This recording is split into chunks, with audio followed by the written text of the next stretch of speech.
Being held in Warsaw, Poland. The president made this announcement. Now he's going to the NATO summit in Warsaw, Poland. You have American forces, NATO forces, right up against the Russian border, right up against the Russian frontier. Well, places like Latvia. You have an American government that was instigating Victoria Nuland, a name you probably haven't heard in a while, but very, very significant member at the State Department, who personally helped instigate what would become that Ukrainian civil war with the Russians. You have American political personnel on the ground agitating the Russians. You had the president of the United States fighting the war on terror. You had a junior senator from Illinois give a speech at the Brandenburg Gate basically saying, when I'm elected, we're going to do an apology tour, we're going to make everything right with the rest of the world. And now we're effectively in a Cold War with the Russians. When we should have had the Russians on board in the war on terror from like day one. They're the best at it. There's nobody better at fighting Islamic terrorists than the Russians. I don't care what you say. They sponsor some shady characters, but the reality is the Russians are good at killing Islamists. They warned us about the Tsarnaev brothers. We ignored the warning. The dismissal at the time was, they're just a couple of human rights guys, and the Russians hate they hate the Chechens and the Dagestanis and they don't like them, and it's just we don't trust them. They warned us. What did Putin have to gain by telling us the Tsarnaev brothers were terrorists and had come from terrorist training camps? What would he gain by us, arresting them? We never had the Russians involved in this. And in fact, we've turned the Russians into hostile enemies. There's rumors out there, a lot of them, that the president's going to go try to cut a deal with Putin before he gets out of office to try to dial back this Cold War sort of position that we're in.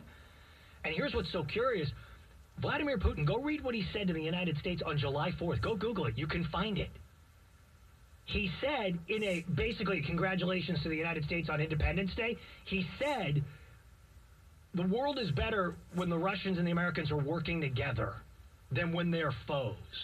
He told a gathering of ministers in St. Petersburg 2 weeks ago, and I don't mean to get this into a big foreign policy thing, but he told a gathering of ministers in St. Petersburg 2 weeks ago, you can Google this too, that there is only one superpower. Do you know what superpower he said is the only superpower in the world? The United States. Why would Putin acknowledge that? Like, how does it benefit Putin to go, there's only one superpower in the world, it's the United States. So here you have a guy kind of like reaching out to us. We slap him with sanctions. We put American troops and NATO troops all up in his business. How would we feel if there were Russian troops in the Sonoran Desert across the border? How would we feel if there were Russian troops in Sinaloa, Chinese troops in Sinaloa, Iranian troops? They're probably coming in anyway through the border. But nevertheless, we cut them out. They were never a factor in the war on terror. You think this might have been over faster had we figured out a way to work with them? But instead, at every turn, we stuck a thumb in their eye. The president come out and go, we're going to blow up Bashar Assad. And the Russians said, that's our only ally in the Mideast. Don't do it. What do? We try to get rid of Bashar Assad. Results in a civil war. The Russians tell us, don't depose Gaddafi. We depose Gaddafi. And I am no apologist or suck-up for the Ruskies, but the reality is we started a fight with a country we didn't have to start a fight with. And I don't just mean Iraq. I mean the Russians, when we could have used them. They border more Islamist real estate than any country on the earth.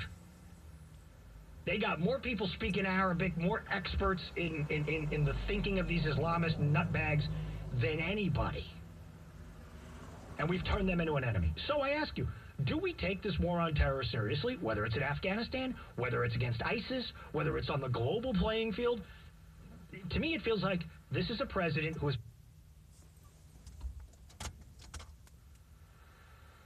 This is a guy who has thought it was a good idea to bail water out of the boat without ever patching it.